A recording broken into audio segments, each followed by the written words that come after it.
السلام عليكم ورحمة الله وبركاته.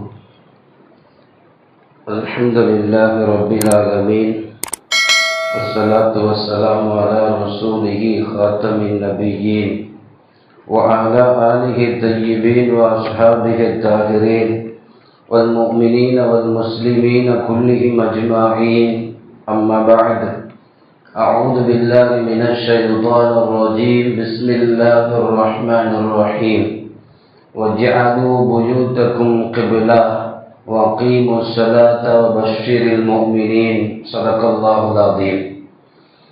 وقال رسول الله صلى الله عليه وسلم: فَلْيَجْعَلْ لِبَيْتِهِ نَصِيبًا مِنَ صَلَاتِهِ فَإِنَّ اللَّهَ جَاعِلٌ فِي بَيْتِهِ مِنْ صَلَاتِ خَيْرًا. صدق رسول الله صلى الله عليه وسلم. எல்லா புகழும் அல்லாஹு ஜல்ல ஷானுஹு தஆலா ஒருவனுக்கே உரித்தாகுக. ஆமீன். அருமை நாயகம் முஹம்மது ரசூலுல்லாஹ் ஸல்லல்லாஹு அலைஹி வஸல்லம் அவர்கள் மீதும் பாக்கியத்திற்குரிய சஹாபாக்கள், தாபிஈன்கள், தபஅ தாபிஈன்கள், அக்தாபுகள், அவுலியாக்கள், சுஹதாக்கள், நாதாக்கள், நல்லவர்கள் நம் அனைவரின் மீதும் அல்லாஹுவின் நல்லருள் என்றென்றும் நிறைவாக நிலவட்டுமாக. ஆமீன் என்று எல்லாம் வல்ல அல்லாஹ்விடத்தில் பிரார்த்தித்து துவங்குகின்றேன்.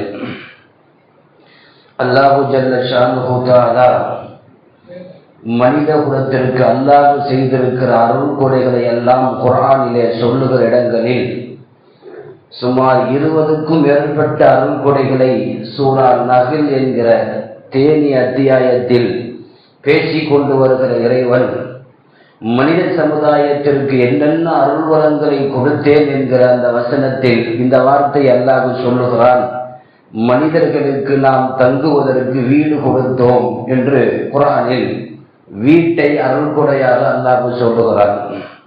திருக்குர்ஆனில் உங்களுக்கு வழங்கப்பட்டிருக்கிற வீடுகள் உங்களுக்கான மன நிம்மதியை அதிலே நாம் ஆக்கி கொடுத்திருக்கிறோம் என்று குர்ஆன் சொல்லுகிறது. வல்லாஹு ஜஅல லக்கும் மின் புயூதிக்கும் சக்கனா, உங்கள் வீடுகளில் உங்களுக்கான ஆரோக்கியம், நிம்மதி உங்கள் இல்லத்தில் அல்லாஹ் வைத்திருக்கிறான் என்று திருக்குர்ஆனில் அல்லாஹ் சொல்லுகிறான். வீடு என்பது மனிதன் வசிப்பதற்கு மட்டுமல்ல, அவன் நிம்மதியாக வாழ்வதற்கும் என்று அல்லாஹ் திருக்குர்ஆனில் அருள் கொடைகளின் வரிசையில் நாம் குடியிருக்கிற வீடும் குர்ஆனில் இருக்கிறது. நாம் வாழ்வதற்கு தேவையான எல்லா விஷயங்களையும் வைத்துக் கொள்ளுகிற வீடு, நாம் ஓய்வெடுப்பதற்காக வேண்டி ஒதுங்கக்கூடிய வீடு அல்லாஹ் நமக்கு தந்திருக்கிற பெரும் அருள் கொடை. நபிகள் நாயகம் ஸல்லல்லாஹு அலைஹி வஸல்லம் அவர்களும் அவர்களுக்கு வழங்கப்பட்ட திருக்குர்ஆனுடைய வகையும் வீடு குறித்திருக்கிற நிறைய ஒழுக்கங்களை இந்த இஸ்லாமிய சமூகத்திற்கு நிறையவே கற்றுத்தந்திருக்கிறார்கள். ஒரு முஸ்லீமுடைய உள்ளம் மட்டுமல்ல, அவன் குடியிருக்கிற இல்லமும் இஸ்லாமாக இருக்க வேண்டும். அவன் உள்ளத்தில் எப்படி ஈமான் இருக்கிறதோ அதே போல் அவன் வசிக்கக்கூடிய இல்லமும் ஒரு ஈமான்தாரியோடு இருக்கிற இல்லமாக இருக்க வேண்டும் என்பதை நபி ஸல்லல்லாஹு அலைஹி வஸல்லம் குடியிருக்கிற வீடுகளுக்கு உண்டான முன்மாதிரியை இந்த உம்மத்திற்கு கற்றுக் கொடுத்தார்கள். வீடு என்பது சில பேருக்கு அல்லாஹ் நிறைய கொடுத்திருப்பான், சில பேருக்கு தங்குவதற்கு உண்டான சொந்த வீட்டை தந்திருப்பான், சில பேருக்கு அதுவும் இல்லாமல் வாடகை வீட்டிலே வைத்திருப்பான், சில பேருக்கு அதுவும் இல்லாமல் ரோட்டோரத்தில் நாடோடிகளாக அல்லாஹ் ஆக்கி வைத்திருப்பான். ஆனால் வீடு என்பது சொந்தமாகவோ அல்லது வாடகையாகவோ ஒருவருக்கு வீடு இருந்தால் அல்லாஹ் அதை அருள் கொடை என்று குர்ஆனிலே சொல்லுகிறார். வீட்டினுடைய அருமை குறித்து எழுதுகிற போது இந்த வார்த்தை சொல்லுவார்கள்: ஒருவனுக்கு சொந்தமாக வீடு இருக்கிறது அல்லது வாடகைக்கு குடியிருக்கிறான், எதுவாக இருந்தாலும் அல்லாஹ் அவனுக்கு தந்திருக்கிற அருள் கொடை. வீட்டின் அருமை வீடு இல்லாமல் ரோட்டோரத்தில் படுத்திருப்பவனுக்கு தெரியும். நாடு நாடாக தெரு தெருவாக பொருளை கையில வைத்துக் கொண்டு சுத்தக்கூடியவனுக்கு வீட்டின் அருமை தெரியும். ஆகவே நபி ஸல்லல்லாஹு அலைஹி வஸல்லம் உங்கள் வீட்டிற்காக வேண்டி அல்லாஹ்விடத்திலே நன்றி செலுத்துங்கள், அதை இஸ்லாத்தில் ஒரு முன்மாதிரியாக அந்த வீட்டை வைத்துக் கொள்ளுங்கள் என்று நபி ஸல்லல்லாஹு அலைஹி வஸல்லம் சொல்லுவார்கள். ஒரு வீடு முஸ்லீம்களுக்குண்டான எல்லா முறைப்படியும் இருந்தால் மட்டுமே அது பரக்கத்துக்குரிய வீடாக இருக்க முடியும். வீடு மாத்திரமல்ல, வீட்டிலே வாழக்கூடிய முஸ்லிம்களும் வீட்டிலே வைக்கக்கூடிய பொருட்களும் இஸ்லாத்தோடு தொடர்பில் இருக்க வேண்டும் என்று ஹதீஸில் எழுதி தருகிறார்கள். ஒரு வீட்டை பார்த்தவுடன் இந்த வீடு ஒரு முஸ்லீமுக்கு சொந்தம் என்று வீட்டை பார்த்தாலே தெரிந்து கொள்ள வேண்டும். ஒரு முஸ்லீம்களுக்கு உண்டான வீடு, அந்த வீடே அது ஈமான்தாரி உள்ள வீடு என்று காட்ட வேண்டும். இது முஸ்லீம் அல்லாதவருடைய வீடா அல்லது ஈமான் கொண்டவரின் வீடா என்பதை அவர் குடியிருக்கிற வீடு அது இஸ்லாமிய முகவரியோடு இருக்க வேண்டும் என்று கிதாபுகளில் எழுதி தருவார்கள். முஸ்லீம்கள் மட்டுமல்ல, முஸ்லீம்கள் வாழுகிற இல்லமும் முன்மாதிரி இல்லமாக இருக்க வேண்டும். குர்ஆன் ஹதீஸுகளில் அது சம்பந்தமான சில செய்திகள் நாம் கவனத்தில் வைக்க வேண்டிய ரொம்ப முக்கியமான நேரம் இது. ஏனென்றால் வீடு குறித்து எல்லோரும் ஆசைப்படுகிறோம். எனக்கு சொந்தமாக வீடு இல்லையே என்று வீடு இல்லாதவன் இயங்குகிறான். வாடகை கொடுப்பவன் ஒரு சின்ன குடிசையாவது சொந்தமாக இருக்கக்கூடாதா என்று வீட்டிலே அவன் ஆர்வம் காட்டுகிறான். சொந்தமாக வீடு வைத்திருப்பவர் அதைவிட பெரிய வீட்டை பார்க்கிற போது இந்த வீடு நான் எப்போது வாங்க முடியும் என்று இருக்கிற வீட்டை மறந்து இல்லாத வீட்டிற்கு ஆசைப்படுகிறார். பெரிய வீடு வைத்திருப்பவர் வாடகை வருவதை போல இன்னும் ஒரு 5-6 வீடுகள் வாங்கி போட்டால் நன்றாக இருக்குமே என்று வீடு அடுத்தடுத்த ஒவ்வொரு விஷயங்களையும் பார்த்து பார்த்து ஆசைப்படுகிறோம். ஆனால் யாரும் தன் வீடு இஸ்லாமில் ஈமானில் ஒரு வீடு இருக்க வேண்டும் என்று ஆசைப்படுவதே இல்லை. என் வீடு இஸ்லாமாக வேண்டும், என் வீடு பரக்கத்தாக ஆக வேண்டும் என்று ஒரு முஸ்லீம் அந்த வீடு குறித்து ஆசைப்படட்டும் என்று சொல்வார்கள் ஸல்லல்லாஹு அலைஹி வஸல்லம் அவர்கள். நாம் செய்யக்கூடிய தொழிலாக இருக்கட்டும், கொடுக்கல் வாங்கலாக இருக்கட்டும், வியாபாரமாக இருக்கட்டும், நம்முடைய வாழ்க்கையில பரக்கத்து இல்லை என்பதற்கு வீடு காரணம். அல்லது நிறைய பரக்கத்தாக இருக்கிறோம், நிம்மதியாக இருக்கிறோம் என்பதற்கும் நாம் குடியிருக்கிற வீடுதான் காரணம். நிறைய பேர் சொல்வார்கள், எந்த தொழிலை தொட்டாலும் அது எங்களுக்கு ஒத்து வரவில்லை, பரக்கத்தில்லை, அவன் வீட்டோடு அதில் தொடர்பு இருக்கிறது. எங்களுக்கு நிம்மதி இல்லை, வீட்டிலே அவர்களுக்கு அந்த தொடர்பு இருக்கிறது. ஏதோ ஒரு கோளாறு அவர் வீட்டிலே அவர் செய்கிறார், அதனால் அவருடைய வாழ்க்கையில் நிம்மதி இல்லாமல் போய்விடுகிறது. இஸ்லாத்தில் நாம் செய்கிற கொடுக்கல் வாங்கலோ அல்லது வியாபாரமோ எல்லா பரக்கத்துக்களுக்கும் நாம் குடியிருக்கிற வீட்டோடு ஒரு தொடர்பு உண்டு. நபி ஸல்லல்லாஹு அலைஹி வஸல்லம் அவர்கள் சொன்னார்கள், குர்ஆனில் 3 இடங்களில் அல்லாஹ் நிம்மதி இருக்கிறது என்று பதிவு செய்கிறார். நம்ம முக்கியமாக கவனிக்க வேண்டிய இடங்கள் எது? அலா பி ஸிக்ரில்லாஹி தத்மஇன்னுல் குலூப். அல்லாஹ்வை திக்ர் செய்தல், தொழுதல், குர்ஆன் ஓதுதல், இவைகளோடு உங்களுக்கு மன நிம்மதி இருக்கிறது. குர்ஆனில் ஃபர்ஸ்ட் இடம். இரண்டாவது தஸ்குனு இலைஹா, நல்ல மனைவியை தேர்வு செய்து அந்த மனைவியோடு நீ வாழுகிற போது உனக்கான நிம்மதி அந்த மனைவியோடு இருக்கிறது என்று குர்ஆன் சொல்லுகிறது. மூன்றாவது இடம் வஜ்அல் லகும் மின் புயூத்திக்கும் சகனா, நல்ல முறையில் இஸ்லாத்தின் முறைப்படி ஒரு வீடு கட்டி வாழ்ந்தால் அந்த வீட்டில் உங்களுக்கு நிம்மதி இருக்கிறது. இந்த 3ம் குர்ஆனில் அல்லாஹ் சொல்லுகிறது. அல்லாஹ் சொல்லுகிறான், நல்ல முறைப்படி இருக்கிற வீடு உங்களுக்கு நிம்மதி கொடுக்கும். நிறைய இல்லங்கள் இன்றைக்கு நிம்மதி இல்லாமல் கட்டப்படுகிறது. நிறைய வீடு, எந்த வீட்டில் படுத்தாலும் அவருக்கு தூக்கம் வருவதில்லை, எங்கு போய் படுத்தாலும் அவருக்கு மன உளைச்சல், எந்த வீட்டில் போய் வைத்தாலும் கொடுக்கல் வாங்கலில் நிம்மதி இல்லை.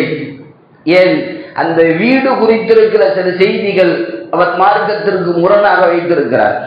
இஸ்லாத்தில் வீடு ஏன் பரக்கத்தாக சில பேருக்கு அமைவதில்லை, அல்லது பரக்கத்தில்லாத வீட்டை நாம் எப்படி நல்ல முறையில் மாற்றுவது என்று குறித்து ஹதீஸுகளிலே சில செய்திகள் நபி ஸல்லல்லாஹு அலைஹி வஸல்லம் சொன்னார்கள். அதிலே ஃபர்ஸ்ட் இடம், நிறைய இல்லங்களில் இன்றைக்கு நிம்மதி இல்லை என்பதற்கு காரணம் அவர் வீடு கட்டுகிற போதே ஹராமான காசை வைத்துத்தான் ஆரம்பிக்கிறார். வட்டிக்கு வாங்குகிற காசோ அல்லது பிறரை அடித்து புடுங்கி ஏமாற்றி வைத்திருக்கிற காசோ அல்லது இஸ்லாத்திற்கு முரணாய் அல்லது கவர்மெண்ட்டுக்கு முரணாய் பணம் சேர்த்து வைத்து ஏமாற்றி வைத்திருக்கிற எந்த ஹராமான காசில் எவ்வளவு பெரிய அடுக்குமாடிகள் கட்டினாலும் இஸ்லாத்தில் அது இஸ்லாமிய இல்லங்களாக ஆக முடியாது. அவருக்கு எந்த விதத்திலையும் அந்த வீடு நிம்மதி தராது. எவ்வளவு பெரிய வீடு கட்டினாலும் ஹராமை கையிலே வைத்துக் கொண்டு அவன் எந்த மனிதனும் நிம்மதியாய் இருக்க முடியாது என்பது குர்ஆனுடைய வார்த்தை. ஆகவே வீடு கட்டுகிற போதே அந்த வீட்டினுடைய எல்லா கட்டுமானங்களும் ஹலாலாக இருக்க வேண்டும். நிறைய பேர் வீடு வேண்டும் என்கிற ஆசையில் லோன் போட்டு வட்டிக்கு வாங்கி கட்டுகிறார்கள். உண்மை என்ன தெரியுமா? அந்த ஹராமை கையிலே எடுத்து வீடு கட்டுவதின் விளைவு பின்னால் அந்த வீட்டையே விற்று கடனை அடைக்க வேண்டிய ஒரு சூழ்நிலைக்கு வந்து விடுகிறார்கள். இருப்பதும் போகிற அளவிற்கு ஒரு ஹராமை தொட்டு வீடு கட்டியவன் எந்த காலத்திலையும் நிம்மதியாக தூங்க மாட்டான். குர்ஆனில் வட்டி அழியும் என்று அல்லாஹ் எப்போது சொல்லிவிட்டானோ கணக்கின் முடிவு அதுதான்.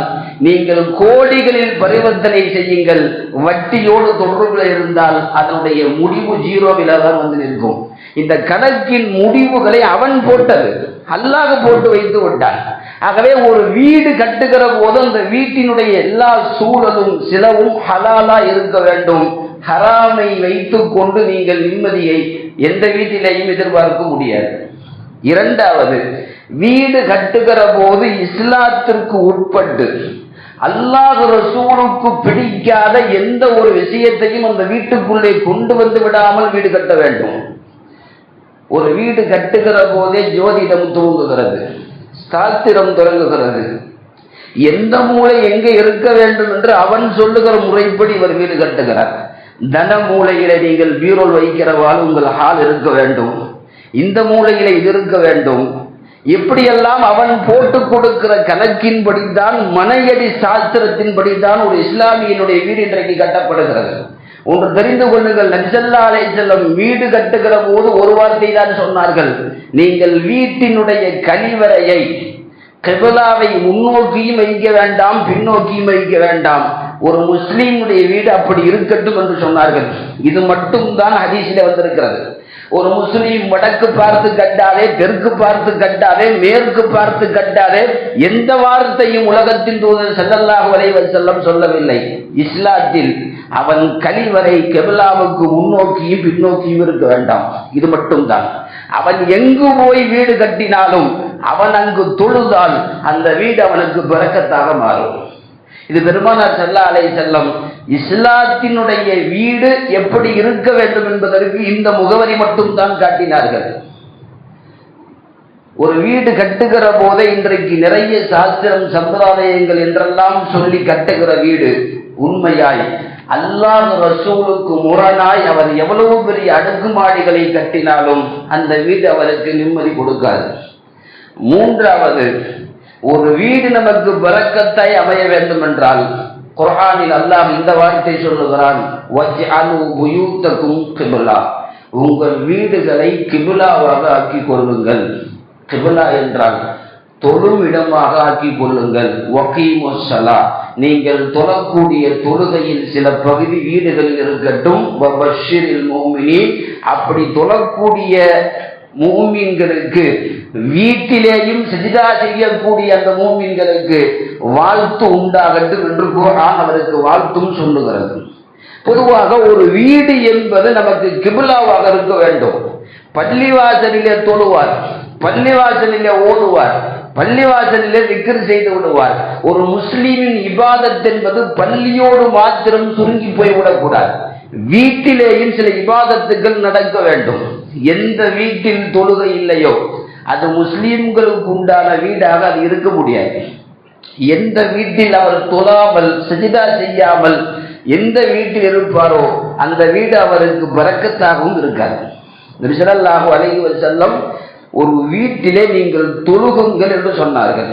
ஹதீஸிலே இந்த வார்த்தை வருகிறது, ஒரு வீடு நமக்கு பரக்கத்தாக அருள் வளங்களை தரக்கூடிய, நிம்மதி தரக்கூடிய, தொட்டதெல்லாம் தொடங்கும் என்கிற அளவிற்கு ஒரு வீடு வேண்டும் என்றால் நபி ஸல்லல்லாஹு அலைஹி வஸல்லம் சொன்னார்கள், இதா கலா அஹதுக்கும் அஸ்ஸலாத மின் மஸ்ஜிதிஹி, ஃபர்லான தொழுகையை பள்ளிவாசலிலே ஒருவர் முடித்து விட்டால் மீதம் இருக்கக்கூடிய சுன்னத்துக்களை ஃபல்யஜ்அல் லி பைத்திஹி நஸீபம் மின் ஸலாத்திஹி, மீதம் இருக்கக்கூடிய தொழுகையின் சில பகுதிகளை, சில பங்கை அவர் வீட்டிலே ஆக்கிக் கொள்ளட்டும். நபி ஸல்லல்லாஹு அலைஹி வஸல்லம் ஃபர்து மட்டும் தான் பள்ளியில், முன் சுண்ணத்தும் சரி பின் சுண்ணத்தும் சரி வீட்டுக்கு போய் விடுவார்கள். நமக்கு தெரியும், காபாவிலே தொழுதால் ஒரு ரக்காயத்துக்கு 1 லட்சம், மஸ்ஜிதின் நபவியிலே தொழுதால் ஒரு ரக்காயத்திற்கு ஆயிரக்கணக்கான நன்மைகள். இவைகளை எல்லாம் விட்டு சுன்னத்தான தொழுகைகளுக்கு பெருமானார் வீட்டுக்கு போகிறார்கள் என்று சொன்னால் அதைவிட பெரும் நன்மை வீட்டிலே வைக்கப்பட்டிருக்கிறது என்றுதான் அதற்கு அர்த்தம். உங்கள் சஜிதாக்கள் சில பகுதிகள் வீடுகளிலே வைக்க வேண்டும். பெருமானார் பர்லை பள்ளியிலே தொழுதவர்கள் முன்பின் சுன்னத்துக்களை வீட்டிலே போய் நின்று தொழுகிறார்கள். அப்படி தொழுகிற போது நசீபம் மின் ஸலாத்திஹி, உங்கள் தொழுகையின் சில பங்கை உங்கள் வீட்டுக்கு தாருங்கள். எவர் வீட்டிலே தொழுவாரோ ஃபஇன்னல்லாஹ ஜாஇலுன் ஃபீ பைத்திஹி மின் ஸலாத்திஹி கைரா, அந்த தொழுகையின் பரக்கத்தால் அல்லாஹ் அவருக்கு கைரான அருள் வளங்களை கூலியாக அந்த வீட்டிற்கு தந்து விடுகிறான், அந்த வீட்டில் உள்ளவர்களுக்கு தருகிறான் என்று நபி ஸல்லல்லாஹு அலைஹி வஸல்லம் முஸ்லிம் ஷரீஃபிலே இந்த ஹதீஸ் பதிவு செய்யப்பட்டிருக்கிறது. நாம் தொழக்கூடிய தொழுகையின் சில பகுதிகள் வீடுகளிலே இருக்க வேண்டும். வீட்டிலே நாம் தொழக்கூடிய தொழுகை ரொம்ப முக்கியமானது. இன்றைக்கு நிறைய இடங்களில் வீட்டினுடைய இபாதத்து சுருங்கி இருக்கிறது. நிறைய குடும்பங்களிலே பரக்கத்தில்லை, மன ஓர்மை இல்லை, இந்த வீடு ராசி இல்லை, முன்னாடி இருந்த வீடெல்லாம் நல்லா இருந்தது, இந்த வீட்டில் நமக்கு ஒன்றும் சரியில்லை என்று சொல்பவர்கள் எல்லாம் அந்த வீட்டில் தொழாதவர்களாகத்தான் இருப்பார்கள், அந்த வீட்டில் குர்ஆன் ஓதாதவர்களாகத்தான் இருப்பார்கள். எந்த வீடாக இருக்கட்டும், ஒருவனுக்கு அந்த வீடு ராசி இல்லாமல் 1,00,000 பேர் மாறட்டும், ஒரு தொழுகையாளி அந்த வீட்டுக்கு போகட்டும், அவன் செய்கிற சஜிதா அனைத்தும் மாற்றும், அனைத்து கைர்களையும் அந்த சஜிதாக்கள் மாற்றிவிடும். நபி ஸல்லல்லாஹு அலைஹி வஸல்லம் தொழுகை இல்லாத வீடு குறித்து சொல்லுகிற போது சஹீஹுல் புகாரியிலே பதிவு செய்யப்பட்ட வாசகம், லா தத்தஹிது புயூதக்கும் மகாபிர், உங்களில் சில பேர் உங்கள் வீடுகளை கபராக ஆக்கிக் கொள்ளாதீர்கள், மகாபீர் கபருஸ்தான்களாக ஆக்கிக் கொள்ள வேண்டாம்.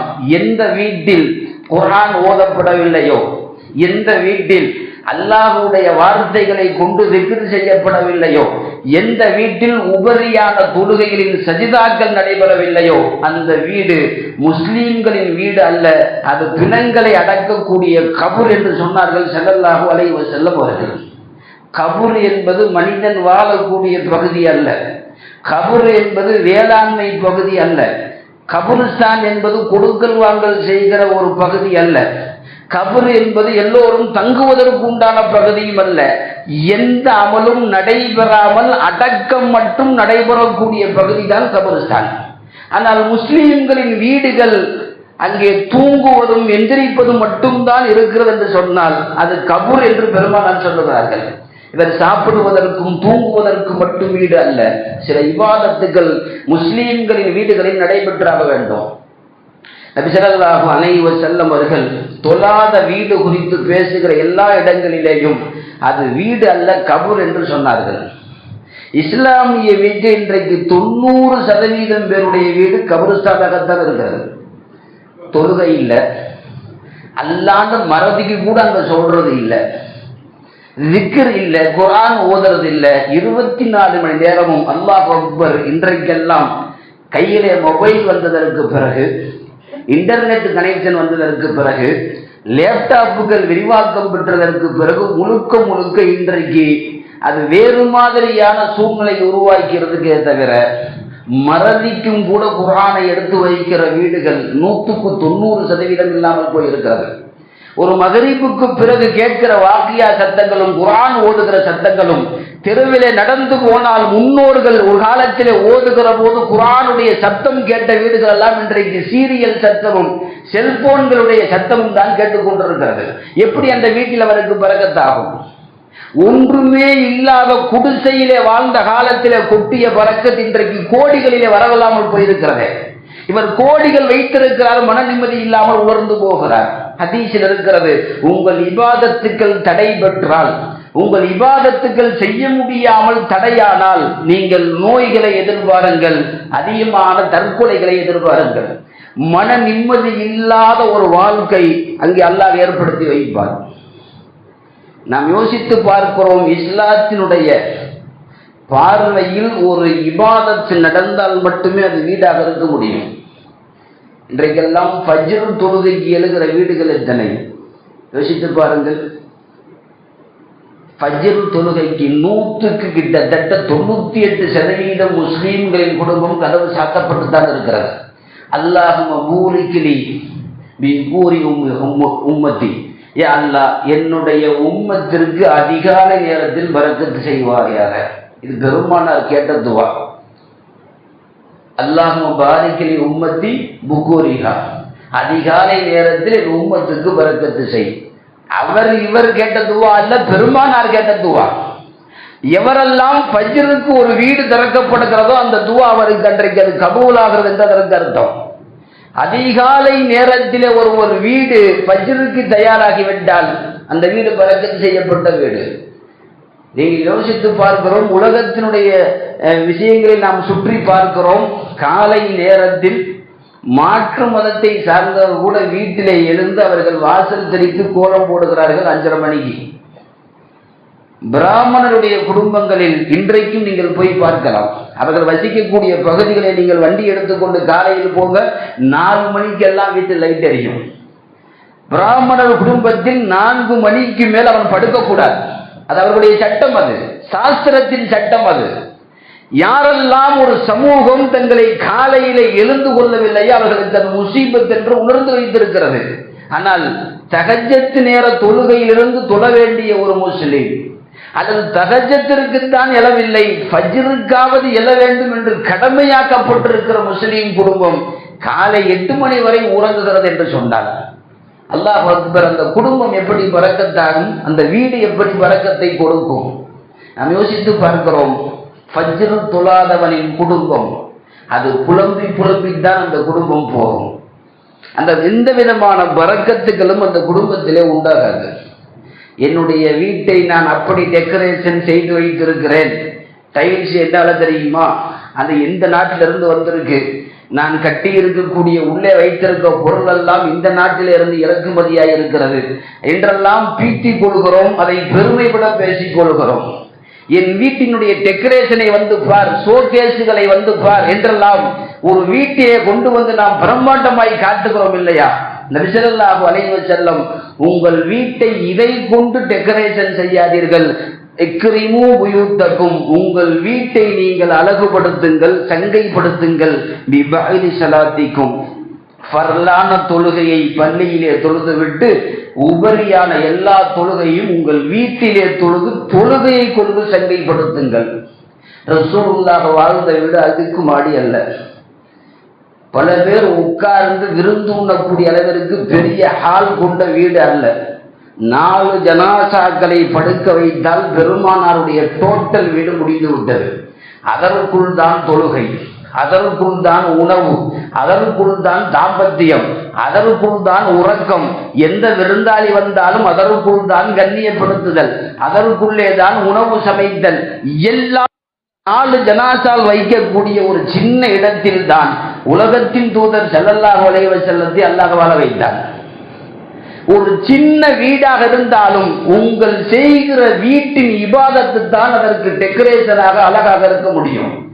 மதீனா மாநகரிலேயே முதலில் எழக்கூடிய வீடு பெருமானாருடைய வீடு. உலகத்திலேயே தஹஜ்ஜத்தை விடாமல் தொழுத வீடு அந்த பெருமானாருடைய வீடு.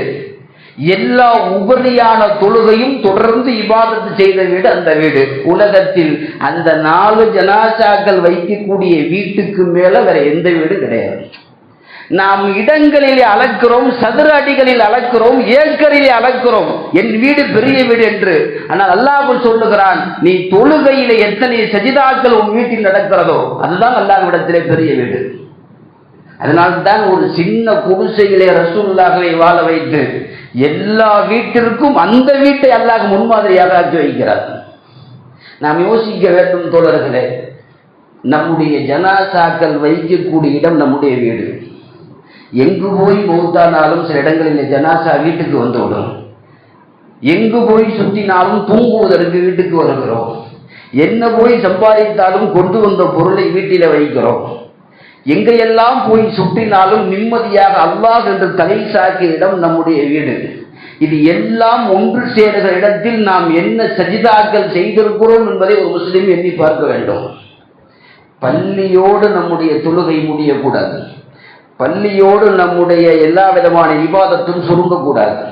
வீட்டிற்கு வரைக்கும் போனால் பெருமானார் நசீபம் மின் ஸலாத்திஹி, உங்கள் தொழுகையில் சில நசீபை பங்கை உங்கள் வீடுகளுக்கு வையுங்கள். அப்படி வைக்கிற போது அந்த வீடு உங்களுக்கு ரஹ்மத்தாக மாறும். எந்த வீட்டில் வணக்கம் நின்று போகுமோ, எந்த வீட்டில் குர்ஆன் திலாவத்தில் இருக்குமோ, எந்த வீட்டில் அறவே சஜிதாக்கள் இல்லாமல் போகுமோ, நபி ஸல்லல்லாஹு அலைஹி வஸல்லம் சொல்லுகிறார்கள். இது முஸ்லிம் ஷரீஃபிலே இந்த ஹதீஸ் பதிவாகிறது.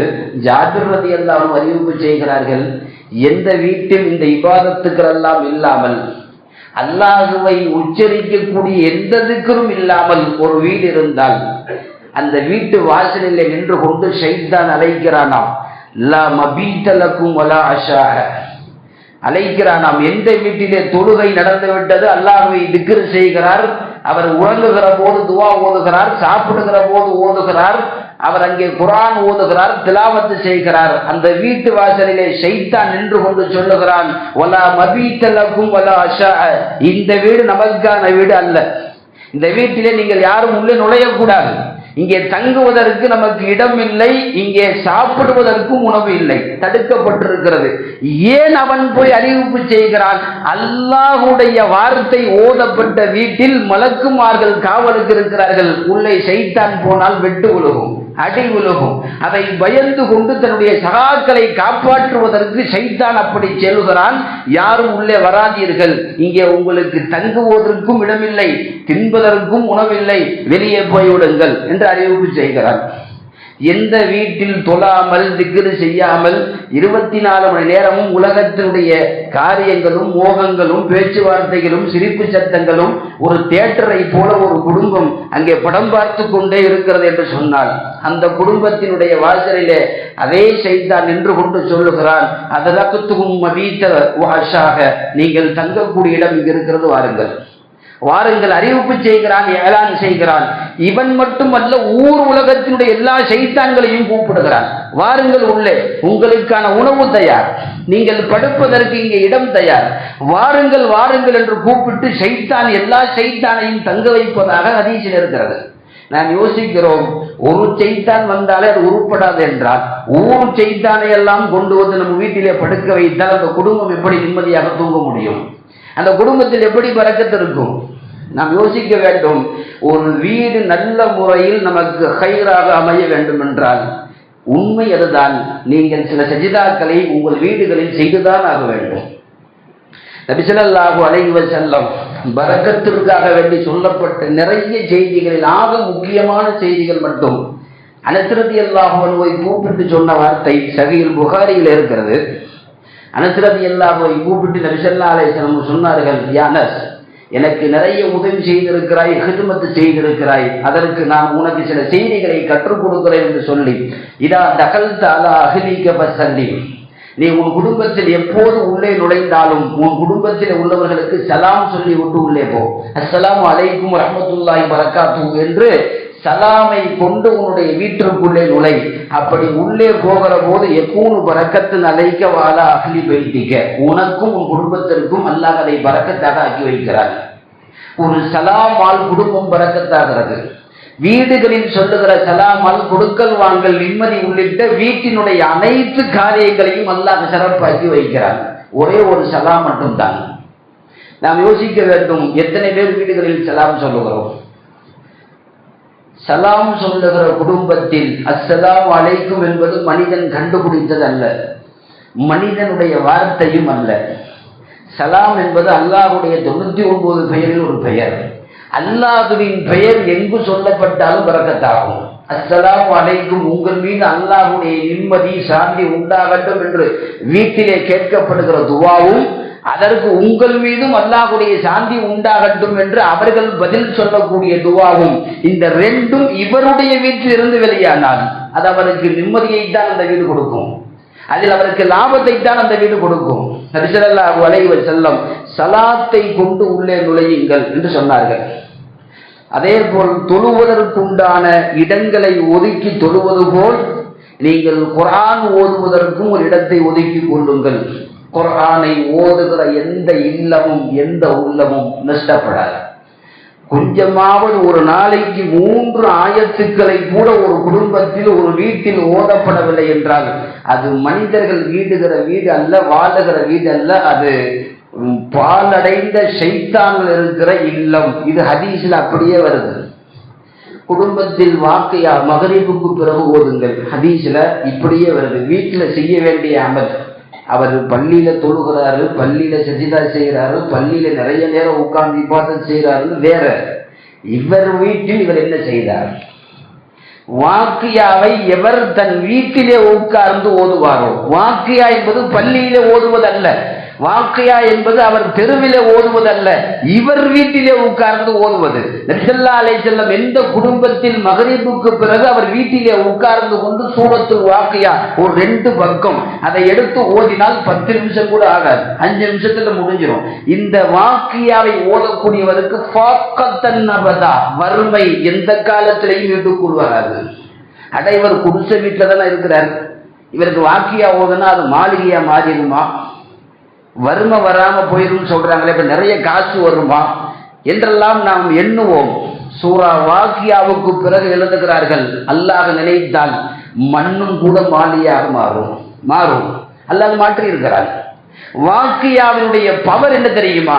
சூறாக்களில் கிட்டத்தட்ட 114 சூறாக்களில் பணக்கார சூறா என்பது இந்த ஒரு சூறாவுக்கு மட்டும்தான்.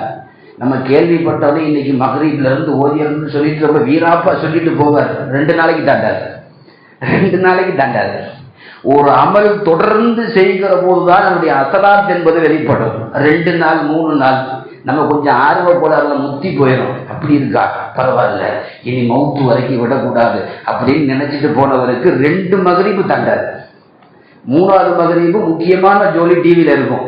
அட போறது நாளைக்கு சேர்த்து ஓதிட்டு போனா போதும் அப்படிங்கிற மாதிரி அவருடைய எண்ணமெல்லாம் போய்விடும். எந்த காலத்திலையும் மகரீபுக்கு பிறகு சூரா வாக்கியா ஓதாமல் வெளியே போகக்கூடாது. நீங்க தொடர்ந்து ஓதி பாருங்க. அதை தொடர்ந்து ஓதியவர்கள் இங்கே இருந்தால் புரிந்து கொள்வீர்கள் நான் சொல்வது எவ்வளவு தூரம் உண்மை என்று. ஃபாக்கத்தன் அபதா, அவருக்கு வறுமை வராது என்று அல்லாஹ் சொல்லுகிறான், பெருமானார் சொல்லுகிறார்கள். வாக்கியா ஓதியவனுக்கு நிம்மதி ஏற்படும், வீட்டிலே பரக்கத்து ஏற்படும். இதுவெல்லாம் நபி ஸல்லல்லாஹு அலைஹி வஸல்லம் சூரா வாக்கியா குறித்திருக்கிற செய்திகள் வீட்டிலே செய்யட்டும். சூரா பக்ராவை குறைந்தபட்சம் நீங்கள் 1 மாசத்திற்கு அல்லது 40 நாளைக்கு ஒரு தடவையாவது சூரா பக்ராவை முழுமையாக வீட்டிலே ஓதிக்கொள்ளுங்கள். எவ்வளவு பெரிய ஷைத்தானாக இருந்தாலும் உங்கள் வீட்டில் அவர் இருக்க மாட்டான். எவ்வளவு பெரிய சூனியமாக இருந்தாலும் வீட்டில் அது நிலை பெறாது. சூரா பக்ராவை குறைந்தபட்சம் ஒரு 40 நாளைக்கு ஒரு தடவையாவது நீங்கள் ஓதிக்கொண்டு வாருங்கள் என்றெல்லாம் வீட்டிலே செய்வதற்காக வேண்டி சில தனி அமல்களை பெருமானார் கற்றுக் கொடுத்தார்கள். சொந்தமாக வீடு இல்லை என்று நிறைய பேருக்கு கனவு இருக்கும். நிறைய பேருக்கு கனவு திட்டமே வீடு தான், எப்படியாவது கட்டிடணும். வீடு கட்டுவதில் தவறில்லை, ஆனால் அந்த வீடு கட்டுவதற்கு உண்டான எல்லா விதமான அமைப்புகளையும் ஹலாலாக வைத்துக் கொள்ளுங்கள். அது சின்ன வீடோ பெரிய வீடோ ஹராமான காசிலே வீடு கட்ட வேண்டாம். வீட்டுக்காக ஆசைப்படுவது தப்பில்லை, வீடு கட்ட வேண்டும் என்று நினைப்பதும் தப்பில்லை. ஆனால் அந்த வீடு நமக்கு ஹலாலாக இருக்க வேண்டும். அந்த வீடு தான் நமக்கு பின்னால் ஜனாசா வைப்பதாக இருந்தாலும் அந்த வீடு தான், நல்ல காரியம் செய்வதாக இருந்தாலும் அந்த வீடு தான், ஏன் நம்ம ரூபு போவதாக இருந்தாலும் கலிமாவோடு அந்த வீட்டுக்கு தான் போக வேண்டும். அப்படின்றால் அந்த வீட்டை நாம் எவ்வளவு ஹலாலாக பார்த்து கொள்ள வேண்டும். ஹதீஸில் இருக்கிறது 3 விஷயம் சொன்னார்கள். ஒருவனுக்கு ஒரு ராசி இருக்கிறது, இஸ்லாத்திலே ராசி கிடையாது. இதன் மூலியமாக எனக்கு இது வந்துருச்சுன்னு சொல்லக்கூடாது. அப்படி சொல்றதா இருந்தா 3 பொருள் இருக்குன்னு சொன்னாங்க ஸல்லல்லாஹு அலைஹி வஸல்லம். 1, நல்ல மனைவி. என் மனைவி வந்த நேரம் எனக்கு எல்லாம் நல்ல அமையுது அப்படின்னு சொல்லலாம், தப்பு இல்லை. ஏன்னா நல்ல மனைவி நல்லதை கொடுப்பார். நல்ல முறையில் கட்டிய வீடு ராசி எனக்கு என்று அவர் சொல்லலாம். நல்ல முறையில் வீடு ஹலாலாய் கட்டி இருக்கிறார், தொழுகிறார், வணங்குகிறார், இந்த வீட்டால் எனக்கு லாபம் சொல்லலாம், தப்பில்லை. வாகனம், ஒரு நல்ல வாகனம் அவருக்கு நல்ல முறையில் அவருக்கு லாபத்தை கொடுக்கும். அதனால தான் வாகனத்தை லோன் போட்டு வாங்காதீங்க. ஏன்னா நம்ம உயிரையே தூக்கி கொண்டு போகிற ஒரு வாகனம், அது ஹலாலாக இருக்க வேண்டும், முசீபத்தாக இருக்கக்கூடாது. நல்ல மனைவி, நல்ல முறையில் கட்டப்பட்ட வீடு, நல்ல முறையில் வாங்கப்பட்ட வாகனம். இந்த மூன்றில் ஒரு முஸ்லிம்களுக்கான பரக்கத்து இருக்கிறது. அதே நேரத்தில் கெட்டது இருந்தாலும் இந்த மூணில் இருந்து தான் வெளிப்படும் என்று சொன்னார்கள் ஸல்லல்லாஹு அலைஹி வஸல்லம். நல்லா இருப்பார், கட்டிட்டு வந்தடி நாசமா போயிடுவார். ஆமா, அது என்ன வந்தது, அது வேற மாதிரி ஒன்று வந்திருக்கும். நல்லா வந்திருப்பாரு, ஒரு வீட்டுக்குள்ள போனே நடக்கிறதெல்லாம் முசீபத்தான் நடக்கும். வீட்டினுடைய அமைப்பு சிலது உண்டு. வாகனமும் இப்படித்தான். ஏதாவது ஒரு முசீபத்து பொருந்திய வாகனத்தை வாங்கினாலும் இவருக்கு ஏதாவது ஒன்று வந்து கொண்டுதான் இருக்கும். மூன்று விஷயத்தில் பரக்கத்து இருந்தால் இதில் இருக்கும், நஷ்டம் இருந்தாலும் இதில் தான் இருக்கும் என்று சொன்னார்கள் ஸல்லல்லாஹு அலைஹி வஸல்லம். அப்ப அந்த வீட்டை நாம் எந்த அளவிற்கு நாம் பாதுகாத்து கட்ட வேண்டும் என்பதை யோசிக்க வேண்டும். லோன் போட்டு கட்டுவதோ வட்டி வாங்கி கட்டுவதோ எதுவும் வேண்டாம். சொந்த வீடு வேண்டும் என்பவர்களுக்கு நாயகம் துவா சொல்லிக் கொடுத்தார்கள். யா அல்லாஹ், எனக்கு சொந்த வீடு வேண்டும், ஹலாலாக கட்ட வேண்டும், அதற்கு வாய்ப்புகளை நீ கொடு. மனிதனிடத்தில் நீங்கள் கேட்காதீர்கள், கேட்பதை எல்லாம் கொடுக்கிற அல்லாஹ்விடத்திலே கேளுங்கள். கொஞ்சம் லேட்டா ஆகும், ஆனா கொடுப்பான். கேட்டவர்களுக்கு கொடுப்பான். நாம் மனிதர்களை பார்த்து பார்த்து கேட்டு பழகிவிட்டோம். ரப்பிடத்திலே சுருக்கி கொள்கிறோம். நாம் ரப்பிடத்திலே கேளுங்கள், அவன் எப்போதும் அவன் தாராளமாக கொடுத்து விடுவார். ஒது செய்ததற்கு பிறகு உரு செய்து முடித்தவுடன் நீங்கள் தொழுகைக்கு செய்தாலும் சரி, குர்ஆன் ஓதுவதற்கு செய்தாலும் சரி, எந்த இபாதத்திற்கு ஒது செய்தாலும் ஒது செய்ததற்கு பிறகு அல்லாஹும்ம உஃபிர்லி பிதம்பி வஸ்ஸிலி பித்தாரி வபாரிக் லி ஃபி ரிஸ்கி, இந்த 3 வரி துவா பெருமானார் ஓதி கற்றுக் கொடுத்த துவா. அல்லாஹும்ம உஃபிர்லி தம்பி, அல்லாஹ் என்னுடைய பாவங்களை எல்லாம் மன்னிப்பாயாக, வஸ்ஸிலி பித்தாரி, என்னுடைய வீட்டை அல்லாஹ் விசாலப்படுத்தி பரக்கத்தாக்கி தருவாயாக, அல்லாஹும்ம பாரிக் லி ஃபி ரிஸ்கி, அல்லாஹ் என்னுடைய ரிஸ்கில் உணவுகளில் பரக்கத்தாக்கி வைப்பாயாக. இந்த 3 துவாவை நீங்கள் ஒது செய்ததற்கு பிறகு தொடர்ந்து ஓதி கொண்டு வந்தால் நிச்சயமாய் இந்த துவாவினுடைய அசராத்தை எழுதக்கூடிய உலமாக்கள் எழுதுகிறார்கள், அவன் ஹயாத்தில் சொந்த வீட்டில் படுக்காமல் மௌத்தாக மாட்டான். அவனுக்கு ஆயுஸ் இருந்து இவன் துவா செய்கிற வீரியமும் இருந்து இந்த ரெண்டும் அவருக்கு கிடைத்து விட்டால் அவன் சொந்த வீட்டை பார்க்காமல் துனியாவை விட்டு போக மாட்டான் என்று எழுதுகிறார்கள். ஆகவே நம்முடைய வீடுகள் குறித்து நாம் ரொம்ப எச்சரிக்கையாக இருக்க வேண்டும். நிறைய வீடு குறித்து இருக்கிறது. வீட்டிலே வைக்கக்கூடாத பொருட்கள், நாய் உருவப்படங்கள், வைக்க வேண்டிய பொருட்கள், வைக்கக்கூடாத பிராணிகள், வளர்க்கக்கூடாத நாய்கள், வைத்திருக்கக்கூடாத போட்டோக்கள் என்றெல்லாம் ஒரு வீட்டில் இஸ்லாம் எப்படி இருக்க வேண்டும் என்பதை எல்லாம் நமக்கு சொல்லிக் கொடுத்திருக்கிறது. எந்த வீட்டில் உருவப்படங்கள் இருக்குமோ அங்கே ரஹ்மத்தை தாங்கிய மலக்குகள் வரமாட்டார்கள். ஷோகேஸில் எந்தெந்த பொம்மைகளையோ கொண்டு வந்து வைக்கிறோம். இஸ்லாமிய குடும்பத்தில் ஷோகேஸில் குர்ஆன் இருக்க வேண்டும், ஹதீஸ் இருக்க வேண்டும், நல்ல கிதாபுகள் இருக்க வேண்டும். அதுதான் ஒரு குடும்பத்திற்கு உண்டான அழகிய முன்மாதிரி இல்லமாக இருக்குமே தவிர அதை விட்டு நீங்கள் லட்சங்களில் என்னென்ன இஸ்லாத்திற்கு தடுக்கப்பட்ட ஹராம்களை கொண்டு வந்து வைத்தாலும் அந்த வீடு முசீபத்தாகவே இருக்கும் என்பதை நாம் யோசித்துக் கொள்வோம். ஒரு முஸ்லீம் அவன் உள்ளத்தில் மட்டும் முஸ்லீமாக இருக்க முடியாது, அவன் குடியிருக்கிற இல்லமும் இஸ்லாமாக இருக்க வேண்டும். அப்படிப்பட்ட நல்ல இல்லத்தை அல்லாஹ்